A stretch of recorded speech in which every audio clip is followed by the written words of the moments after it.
I've always thought the real tragedies hide behind the family photos that sit on the mantle, the kind where everyone's smiling just a little too hard. You know the ones. Golden hour lighting, coordinated outfits, the illusion of warmth frozen in time. My family had one of those pictures. Taken at the lake house, maybe 10 summers ago. Dad had his arm around Mom like he still loved her. Mom's smile was so wide it looked painful.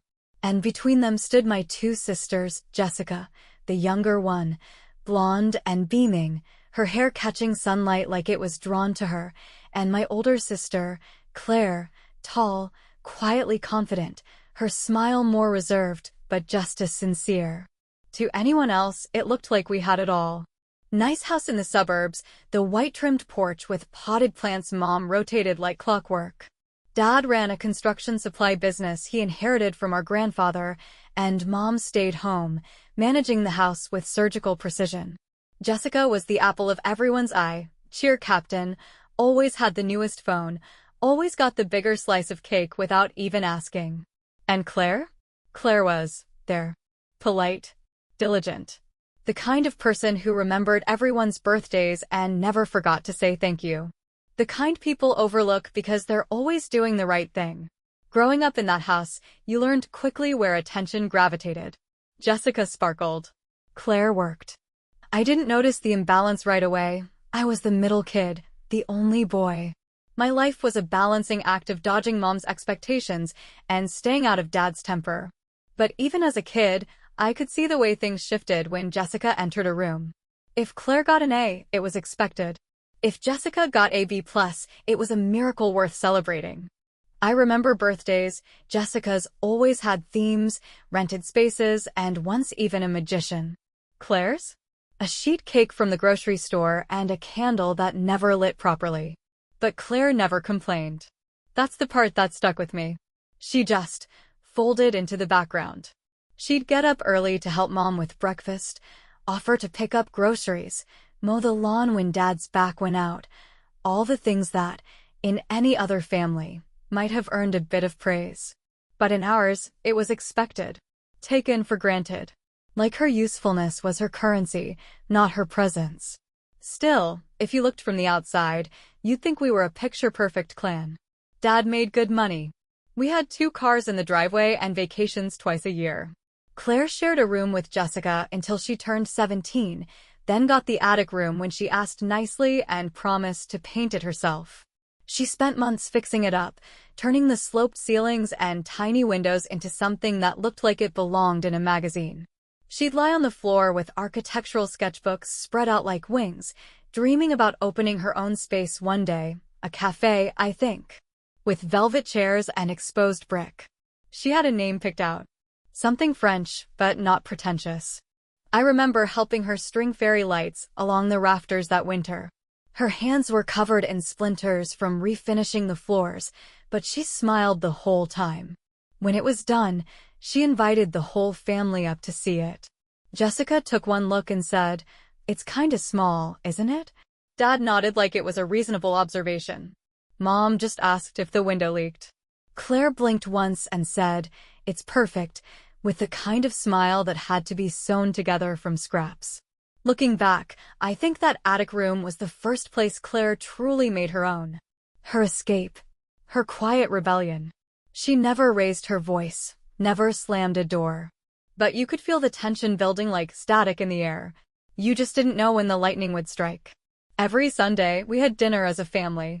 Roasted chicken, potatoes, green beans the way Mom made them, overcooked and swimming in butter. It was a tradition, one of the few that stuck through the years.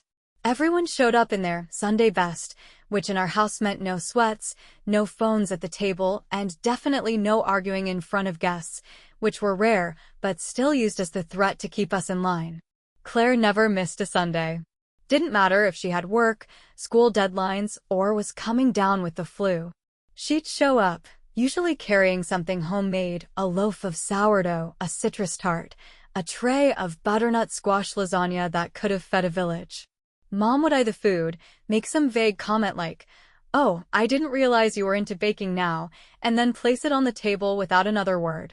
Jessica, meanwhile, waltzed in 20 minutes late most weeks, wearing designer sunglasses like she'd just come from a photo shoot. Her contributions usually consisted of store-bought cupcakes or a bottle of cheap rose. Still, Dad would light up the moment she entered. He'd beam, ask about her latest yoga retreat or TikTok sponsorship or whatever influencer thing she was chasing that week. "That's my girl," he'd say. It became a sort of mantra. Claire would usually end up clearing the plates. I remember one Sunday in particular, maybe 2 years ago. Jessica had just announced she was thinking about launching her own wellness brand. Nothing was concrete. She hadn't even figured out a product line, just vague Instagram mood boards and a Pinterest logo. But you'd have thought she'd secured a multi-million-dollar investment by the way Mom and Dad reacted. "This is huge," Mom gushed. "Entrepreneurship runs in our blood."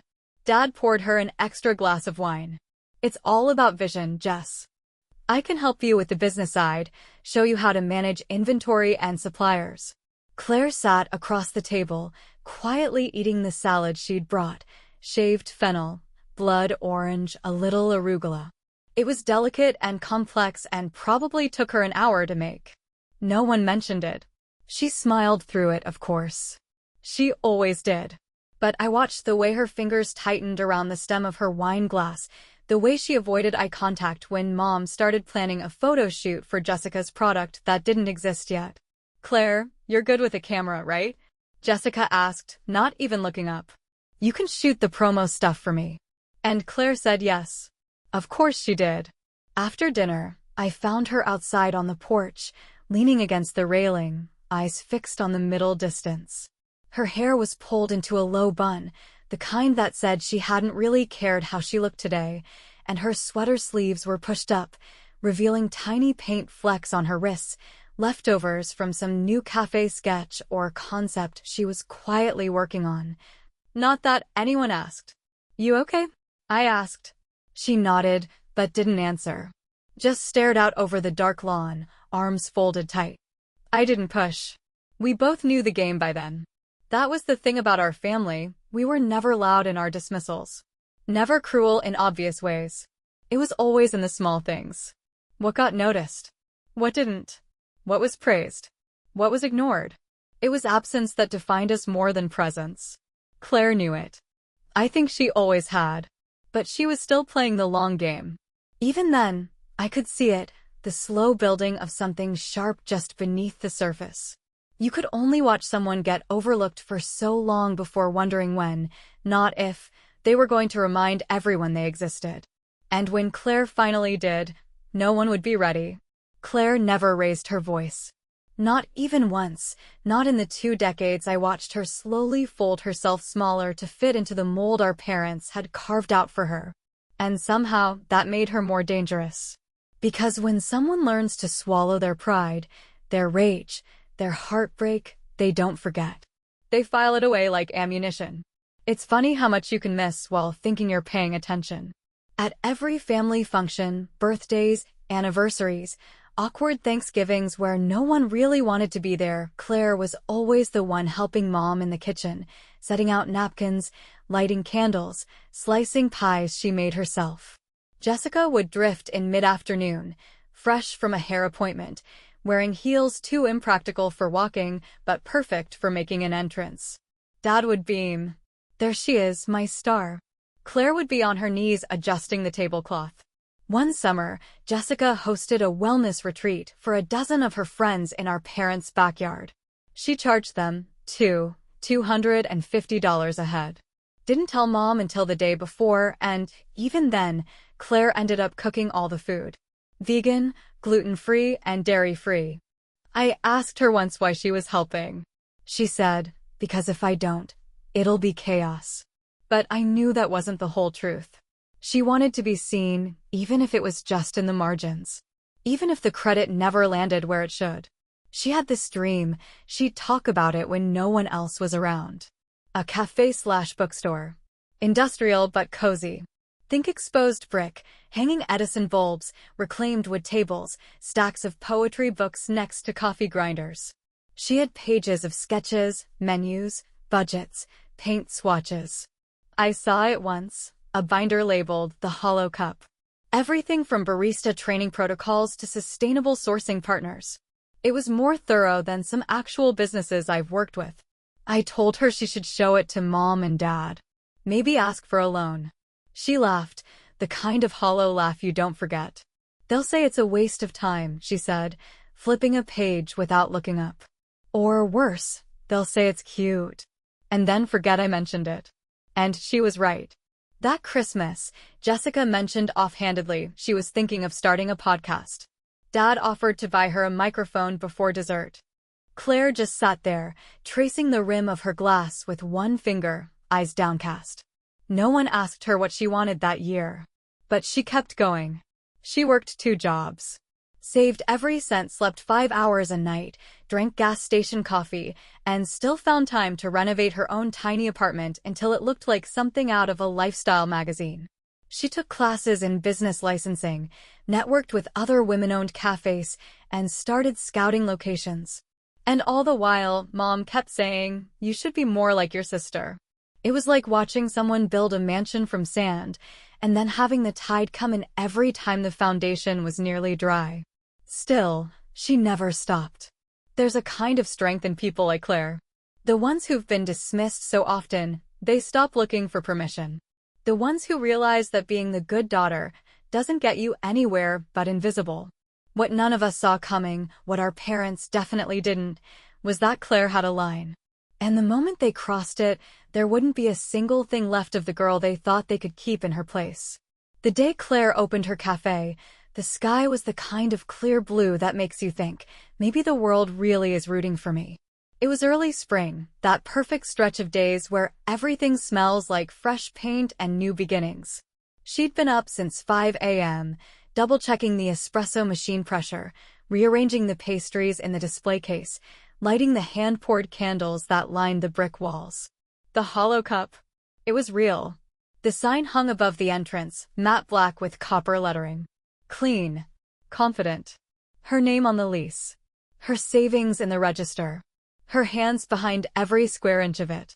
She'd refinished the floors herself, repurposed the furniture, even painted the menu board in her cramped apartment months before. She'd done all of it alone. And she still sent the invite. She emailed our parents 3 times. A printed card was taped to the fridge. She even sent Jessica a text that read, "Opening day. Saturday, 9 a.m. Hope you can make it." We talked about it the night before. She said she wasn't expecting much, just a quick visit, a "looks nice, honey," before they headed off to whatever social obligation Jessica had cooked up. But it would mean something if they came, she said, half smiling, not quite looking at me. You know? I knew. So I got there early. I stood in line with a coffee I didn't even want just so I could watch her light up when the first customers walked through the door. And she did. She smiled with her whole face, that rare thing she'd learned to ration. People came in steady waves. Locals, food bloggers, a few college kids from down the street. A florist sent a bouquet. The woman who'd helped her source ethically farmed beans hugged her at the counter. But not our parents. Not even a text. By 10 a.m., the pit in her stomach was showing. Her smile stayed up, but I could see it starting to crack, the way her voice tightened when someone asked about her family, the way she busied herself refilling napkins that didn't need it. At 11, she finally pulled out her phone, pretending to check something behind the counter. Her face dropped. Jessica had posted a selfie. She was at another cafe, a trendy pop-up across town. Latte art shaped like a bear. The caption read, "Saturdays are for cuteness and curtados." Mom had commented with heart emojis. Dad left a "proud of you, sweetheart." Claire didn't say a word. She just put the phone back in her apron pocket and asked a barista to cover the register for a few minutes. I found her in the alley behind the building 10 minutes later, arms crossed, eyes on the pavement like it had personally offended her. "You okay?" I asked. She nodded once, then again, slower. "They couldn't come," she said flatly. "Because Jess wanted to go to a cafe." "Yours is a cafe." She laughed. It sounded like something breaking. "Yeah, but hers has bears in the foam." I didn't know what to say. Because how do you console someone who's just realized their worst fear wasn't paranoia, it was truth? That no matter how hard she worked, no matter how big the dream or beautiful the space, she would never be enough in their eyes? That was the day Claire stopped pretending. Not in some dramatic, shouting match kind of way, but in that silent, irreversible shift. The kind you feel before you see. She walked back into her cafe 10 minutes later like nothing had happened. She thanked customers. She poured drinks. She posed for photos in front of her mural wall. But the softness in her voice was gone. The part that still hoped for something from them, a crumb of pride, a shred of recognition, it wasn't just gone. It was dead. And something colder had taken its place. She didn't slam the door. She didn't throw a fit. She didn't send a long, accusatory message about how they'd failed her. Claire simply moved out on a Tuesday in the middle of a quiet afternoon, like she was heading out to grab groceries and decided not to come back. I was the only one who knew it was coming. She texted me the night before, tomorrow, noon, if you're free. That was Claire's version of asking for help, subtle, never desperate. I showed up at 11. She was already taping the last box shut, her hair tied up, sleeves rolled, that familiar determination on her face. The same look she wore the summer she stained her own furniture or pulled up floorboards in her attic room without asking permission. It was her war paint, calm, collected, cold. Mom was in the kitchen when I arrived, flipping through a home decor catalog, pausing every few pages to circle something with a red pen. She barely looked up when I walked in. "You kids up to something?" "Claire's moving out," I said. "Oh, is she?" Her tone was mild, uninterested. She didn't say anything.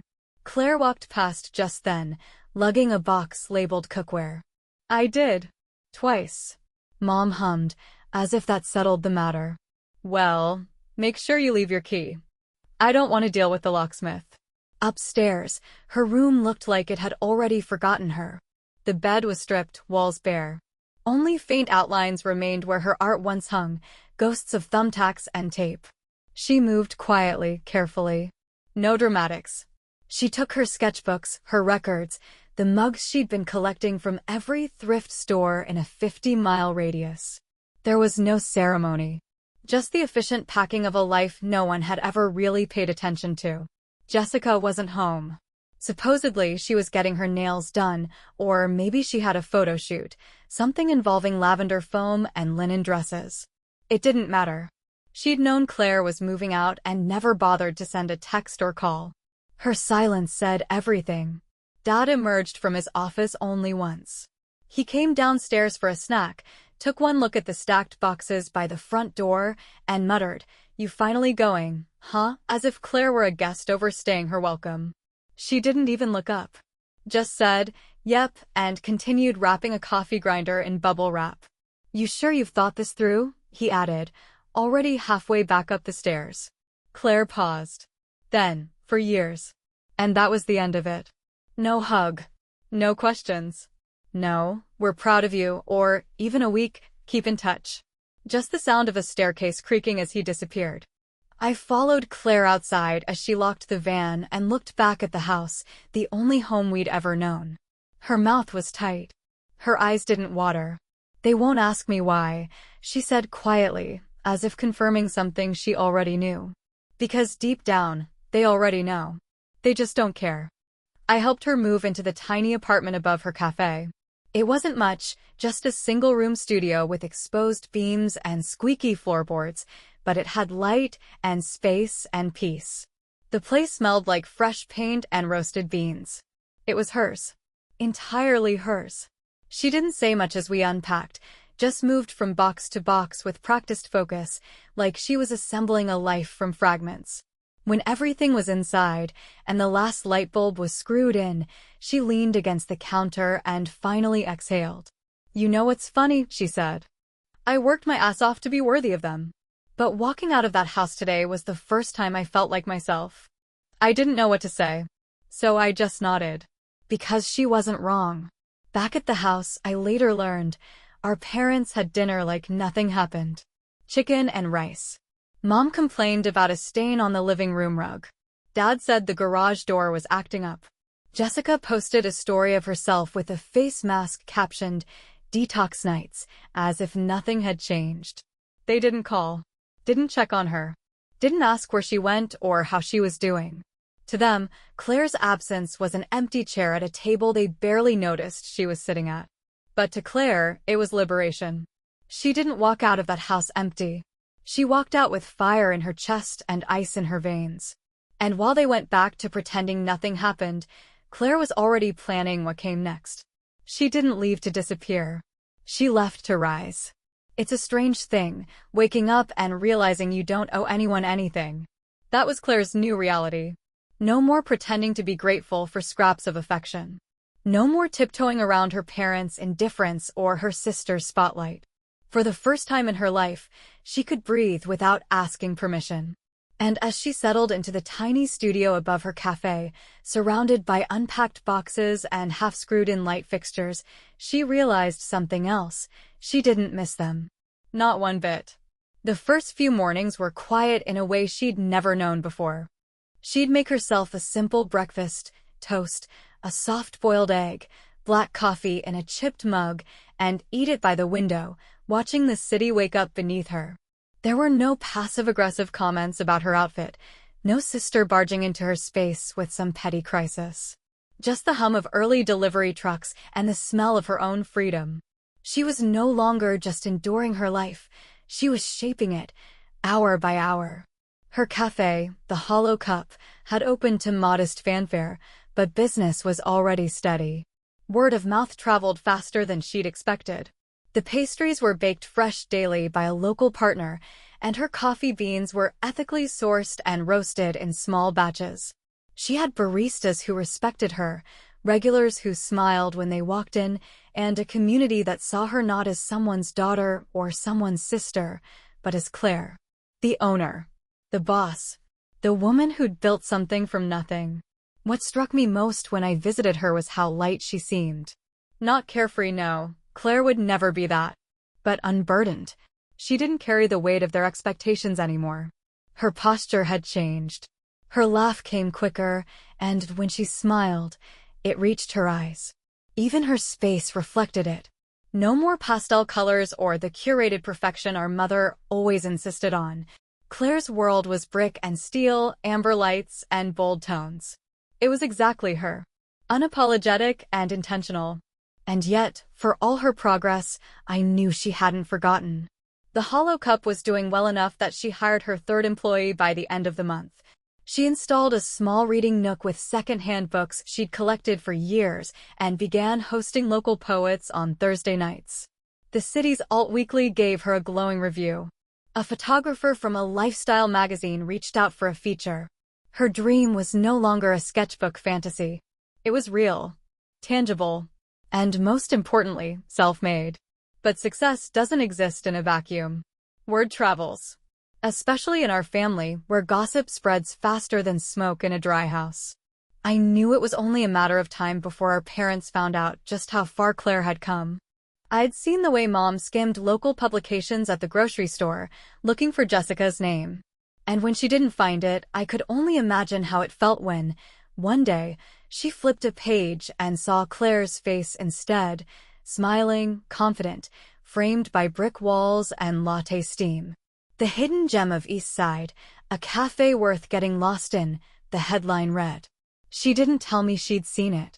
Neither did Dad. But I knew. Because they started asking around. My cousin mentioned they'd been casually wondering how Claire was doing. An old neighbor said she overheard them talking about her little coffee place during a dinner party. Even Jessica, whose silence had been as predictable as her vanity, suddenly liked one of Claire's Instagram posts after months of ignoring her entirely. Claire noticed. Of course she did. She saw the shift coming before it happened. She didn't flinch. She just nodded once, as if confirming something she'd suspected all along. It wasn't love that would bring them back. It was success. It was the idea that she had something they could now claim. They'll come crawling, she told me one evening, as we stood outside the cafe under dim Edison bulbs, a bottle of cider between us. They won't even realize they've been cut out. They'll think I've just been waiting. And you're not? I asked. She shook her head slowly. No, she said. I'm preparing. The quiet part of her revenge had already begun. By the time summer rolled in, Claire's cafe had turned into something more than just a local hangout. It became a destination. The kind of place food bloggers made detours for, where couples held hands across the reclaimed wood tables and people fought over the last cardamom bun like it was a seat on a lifeboat. She started getting invitations to local business mixers, her name floated in small business awards, and suppliers who once ignored her calls were now the ones chasing hers. And all of it, every inch of progress, every drop of success, she had built with her own hands. No loans from Dad. No designs by Mom. No promotional handouts from Jessica's influencer account. Claire had done it quietly, the way a storm gathers just beneath the horizon, silent, electric, inevitable. But what I remember most from that time wasn't the awards or the magazine feature or the glowing customer reviews. It was the way she stopped mentioning our parents. Not in bitterness. Not in grief. She just edited them out of her sentences the same way you stop referencing an old scar once the skin grows over it. She didn't talk about holidays or call on birthdays. When Mom's birthday came and went, Claire spent it painting the front sign of the cafe, brushing gold leaf onto the edges of her logo like she was sealing something sacred. And when Jessica posted a birthday tribute with 5 filtered selfies and a caption about family being everything, Claire didn't flinch. She just laughed under her breath and went back to steaming milk. I visited her one Sunday, knowing full well that it was the day we'd all once gathered at the house for dinner. Roast chicken, bland potatoes, Mom's usual critiques served alongside the meal. But those Sundays were long dead, and she wasn't mourning them. She handed me a mug of dark roast and gestured toward the front window, where a new decal read, "Built from nothing. Built to last." Good turnout today, I said, sipping. You ever think about inviting them? Just to show them what they missed. She didn't even look up from the counter she was wiping down. I don't need them to see it, she said. I just need them to hear about it. From someone else. That's always what worked best with them, secondhand praise. Makes them feel like they're missing out. And that's when I knew she wasn't just done with them, she was circling them. Claire had always been strategic. She played the long game. She could wait longer than anyone else, hurt quieter, plot deeper. She wasn't emotional anymore, she was surgical. And now, instead of begging to be acknowledged, she was building something they couldn't ignore. Something that whispered in the ears of their social circle, their neighbors, their friends at dinner parties. And yet, they stayed quiet. No apologies. No olive branches. Just silence. But silence is only safe when the other person isn't keeping score. Claire was. She knew every birthday they forgot, every milestone they skipped. She remembered when they laughed off her cafe as a hobby and when they sold her idea short at family dinners. She remembered when Jessica got a Range Rover for posting product hauls while Claire was filling out permit applications at 3 in the morning with her fingers numb from painting walls all day. Every oversight. Every belittling comment. Every time they told her she was too sensitive for noticing she was invisible. She remembered. And while they ignored her, still treating Jessica like the only investment worth making, Claire was taking stock. Not of their approval, but of their weaknesses. Their blind spots. Their business habits. Their taxes. Their habits of cutting corners and trusting that no one was watching. But someone had been watching. And while they sat comfortably, convinced their forgotten daughter had faded quietly into her little coffee shop, they never thought for one second that she might become someone powerful. Someone calculating. Someone with receipts. What they didn't know, what they were about to find out, is that Claire didn't want a seat at their table anymore. She was planning to flip the whole table over. If you'd told me 2 years ago that Claire would own one of the most profitable cafes on the East Side, I wouldn't have doubted it. But I don't think I would have imagined the scale of it. Not like this. By late fall, the Hollow Cup had become more than a coffee shop. It was a brand. The warm lighting, the minimalist branding, the handmade ceramic cups, people lined up before sunrise just to get a seat in the sun-drenched atrium Claire designed herself. She'd hired local artists to paint rotating murals, created seasonal drinks that went viral without a single dime spent on advertising, and launched a second location across the river with the same precision and charm that made the first a hit. What made it all work, though, wasn't just the coffee or the aesthetics. It was her. Claire's name had started popping up on local entrepreneur panels, in business newsletters, even in the inboxes of people who used to pretend she didn't exist. She became the kind of name that made others lean in during dinner parties. "You know her?" they'd ask, tone casual but hungry. "Is she really that good?" Yes, she was. And you could almost hear the moment the family realized it. It started small. A text from our dad, stiff and impersonal. "Heard the cafe's doing well. Congrats." Claire didn't respond. Then came Mom's message a few days later. "We'd love to stop by sometime. Maybe do lunch?" It hung in her inbox for 3 days before she deleted it without replying. No fanfare. No revenge fantasy montage. Just a quiet click and a long sip of espresso. The real signal that they were paying attention came not through words, but through moves. Our parents had been bleeding money for years, not that they ever said it out loud. But I knew. Their lifestyle hadn't changed, but Dad's business had.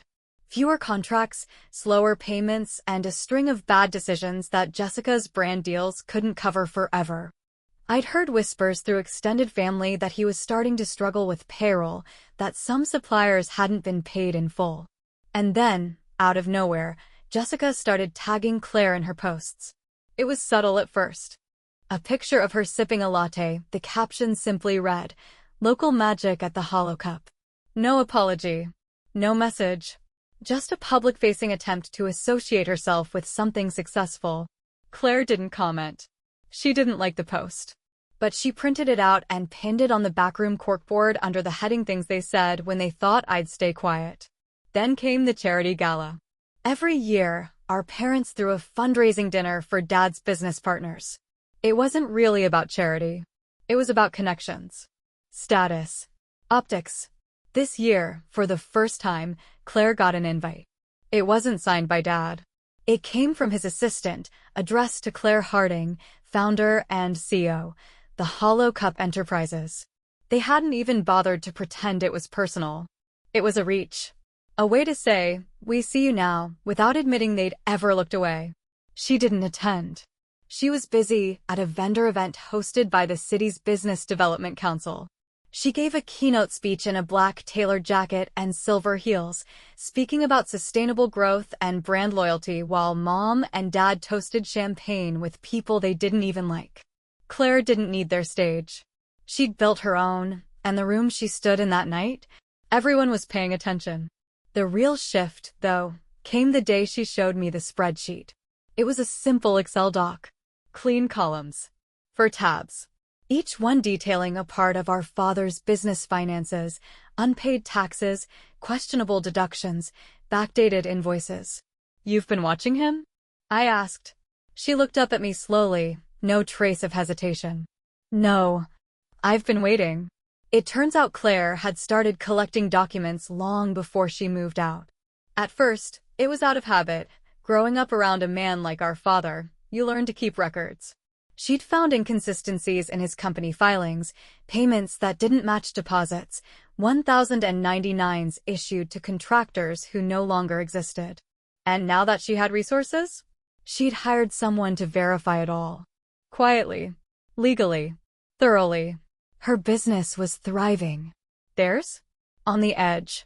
And they were just beginning to understand that the daughter they discarded had turned herself into a wrecking ball. "They want back in," I said that night, watching her scroll through the gallery of screenshots and ledgers. "They're too late," she replied. "And when this hits, I won't even have to lift a finger. The system will do it for me."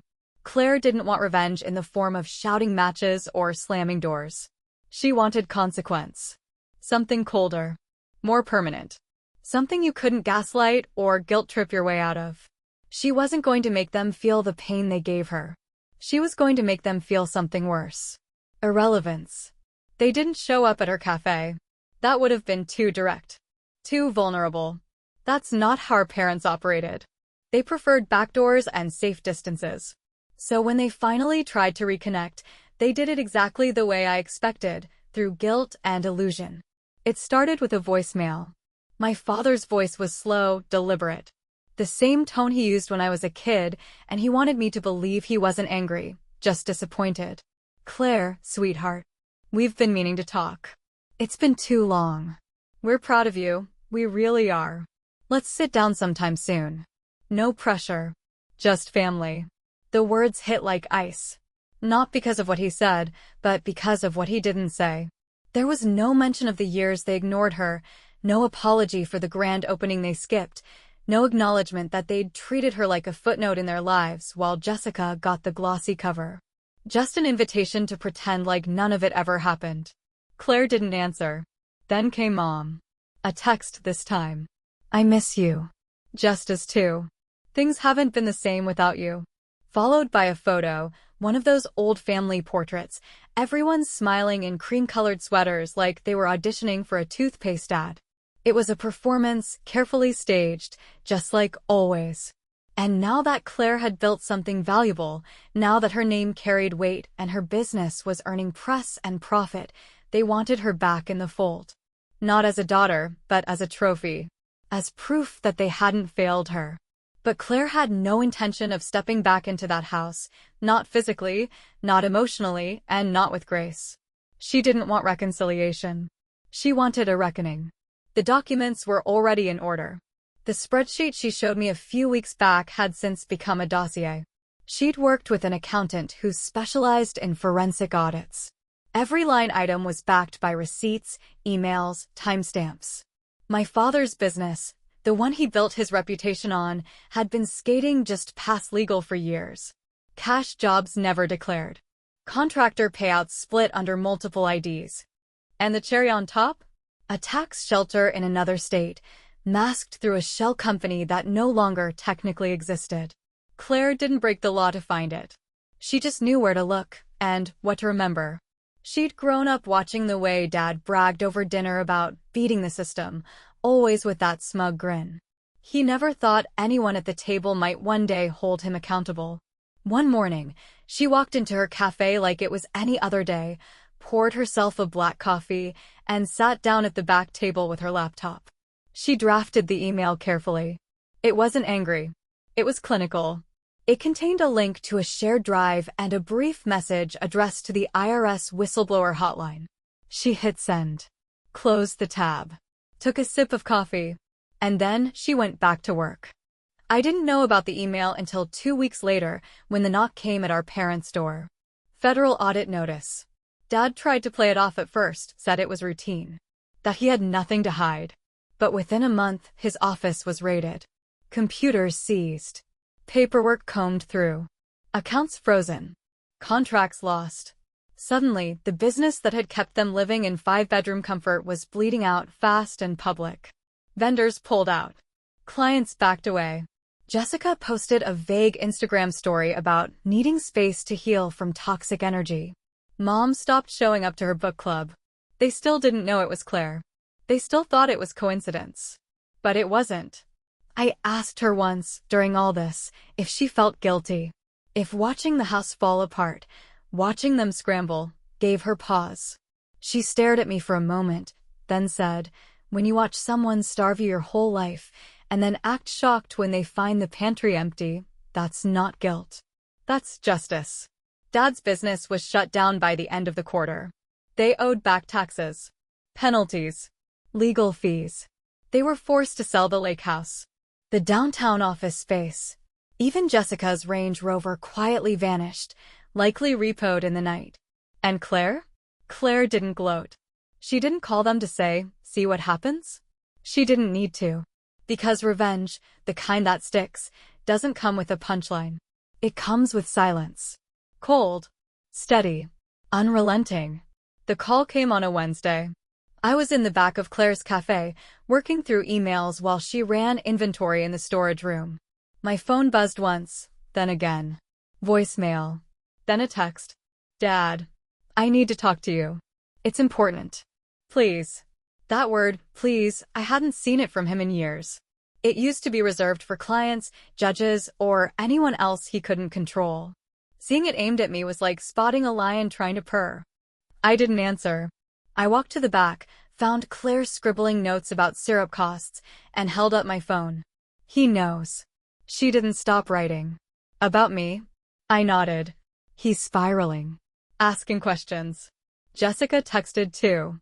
Something about mom crying nonstop and the house maybe going up for sale. Claire uncapped a highlighter, dragged it across a number, then looked up. Let them cry. Let them sell it. They never offered me a single corner of that house when I needed a place to dream. They can drown in it for all I care. Later that evening, I finally played the voicemail. His voice was different this time, thinner, frayed at the edges. I don't know what's happening, but it feels personal. Like someone's been waiting for this. If this is Claire, if she's the one who, he broke off, breathing hard. Tell her we can fix this. We can make things right. He still didn't understand. They never understood that Claire didn't want to fix anything. She didn't want an apology. She didn't want redemption. She wanted to watch them feel something real for once. Not for her benefit. For theirs. To know what it's like when the people you depend on decide you don't matter, and then smile while doing it. When I told Claire about the message, she didn't even blink. It took them how long to guess it was me? Too long. She smirked. Typical. The unraveling began with headlines. Small ones at first. Local business accused of tax fraud. Company president under investigation. But then the story picked up traction. Our last name started trending on real estate industry threads. People who once took Dad's calls stopped replying. Jessica's brand sponsors pulled out. Mom was photographed leaving the courthouse in dark glasses and a scarf, like that would somehow erase the decades of silence she wore like perfume. Then came the funeral. Not a literal one, but close enough. They held a family meeting, which was really just a panicked gathering of reputation triage. Claire didn't attend. She was invited, not directly, of course, but through a mutual cousin who still hadn't figured out which side of history she wanted to be on. The invite said, "Let's clear the air. Start healing." As if healing was something Claire had left to offer. Instead, she sent a letter. Typed. Folded. Delivered by courier. It was addressed to both of them. Simple. There. You taught me a lot. You taught me what it feels like to be invisible. You taught me that silence is louder than love. You taught me that you can't starve a child's worth and then act surprised when they stop feeding yours. I don't owe you healing. I gave you years of chances to care. And when I built something of my own, you still didn't come, not until you realized it could help you. You didn't lose me because of this audit. You lost me long before that. This just made it official. Claire didn't wait for a reply. She went back to work. That same week, she launched a program from her cafe, mentorship for young women starting small businesses. No nepotism. No apologies. Just action. She funded it herself, profits from a thriving business built on everything they told her wasn't possible. Applications flooded in. Her face appeared on a billboard downtown not long after. Just her silhouette, holding a mug, with the words, "Brew bold." And somewhere, in a shrinking house that used to feel invincible, our parents finally saw it for what it was. Not just success. Revenge. Slow. Lawful. Beautiful. It didn't happen with a bang. There was no final confrontation, no slamming doors or courtroom gavel echoing through marbled halls. The end came quietly, the way rot does, working from the inside until what once stood proud collapses under its own forgotten weight. Our parents sold the house in early spring. No announcement. No family group text. Just a "for sale" sign that appeared one morning and was gone by the next. A neighbor told me later the sale was fast and silent, cash only. Likely under market. Likely desperate. Jessica moved back in with them for a while, a cramped two-bedroom rental on the edge of town with yellowed curtains and a cracked driveway. The kind of place our parents used to sneer at during long drives, back when money wrapped around them like armor. Now it was all they could afford. She still posted carefully cropped photos, still captioned her selfies with hollow affirmations, but the edges were fraying. You could see it in her eyes, that dawning awareness that the magic she thought was hers had always been borrowed. Our mother stopped calling. For a while, she tried sending emails, articles about forgiveness, invitations to brunch, even an apology once, though it was hidden beneath 6 paragraphs of justification. Claire never answered. She didn't delete them either. She filed them, printed them, cataloged them like a scholar documenting the extinction of a language. Not out of spite, just out of habit. She'd learned long ago that the most powerful evidence doesn't come from rage, it comes from restraint. My father, once the man who walked into rooms like he owned the oxygen, grew quiet. His name was scrubbed from company signage. The once bustling warehouse now sat half-empty, its parking lot cracked and littered with dry leaves. Every now and then, I'd pass him in town, slumped shoulders, a face worn down by years of pretending he was untouchable. He never said hello, never asked about Claire. I think, deep down, he knew there was nothing left to say. She hadn't ruined him. She'd simply stopped saving him from himself. And Claire? She didn't gloat. She didn't celebrate. She just kept building. The hollow cup grew into a small chain. She opened a roasting facility on the outskirts of town, hired single mothers and young girls fresh out of community college, paid them well, mentored them herself. She taught them what it meant to be seen, what it meant to be respected without having to bleed for it first. I remember one afternoon, almost a year after everything had fallen apart, I stopped by her flagship cafe. She was in the back office, curled up in an oversized chair, editing a proposal for a small business grant she was starting. The room was soft and quiet, lined with shelves full of books, ledgers, sketches. Her hair was tied up, a pencil tucked behind one ear. She looked up and smiled, not the strained kind she used to wear around our parents, but something effortless, rooted.